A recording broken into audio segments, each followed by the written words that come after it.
500 ba yung kapon? Oo ah. 370 doon. Tayo dito pa. Nasa 800 na.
Pag na-kompleto mong CD na yan, malang CD na yan.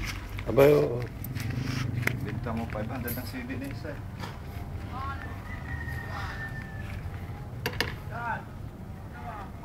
Dapat kanina na kuna mo yun. Ito ang Apex na Kakur. Oo nga. Alba stage siya. Wala na eh. Nakita ba yung worm? Hindi naman. Ay alam ko na yun. Yun lang. Pero yun ang nagpuputol. So Yun. yun ang symptoms. Ano? Oo, symptoms ng Apex. Pero Apex maraming klase. Kaya pag nag-lecture ako niyan, anong klase? Ganun. Kasi second day nito, no?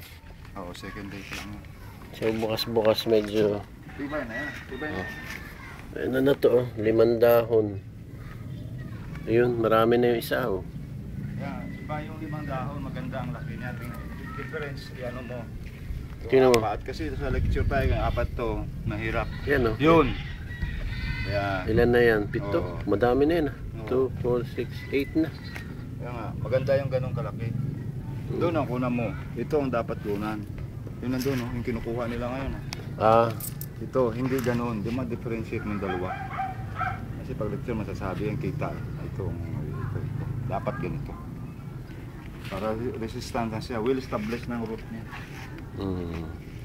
Dito pinalitan isa. Oh, ganito. Will establish na yan eh. kapag ang laki ng dahon nito. Oo. Oh, Yan kaya dapat ganun. Hindi yung ganun. Makakita mo na.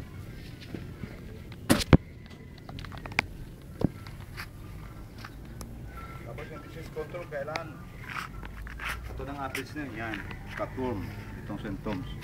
Tapos hinahanap po yung isa, yung nagbubutas ng Brucella, isang klase. nagbubutas ng dahon. Oo, pero dalawang klase ng butas, isang bisit, isang bilog.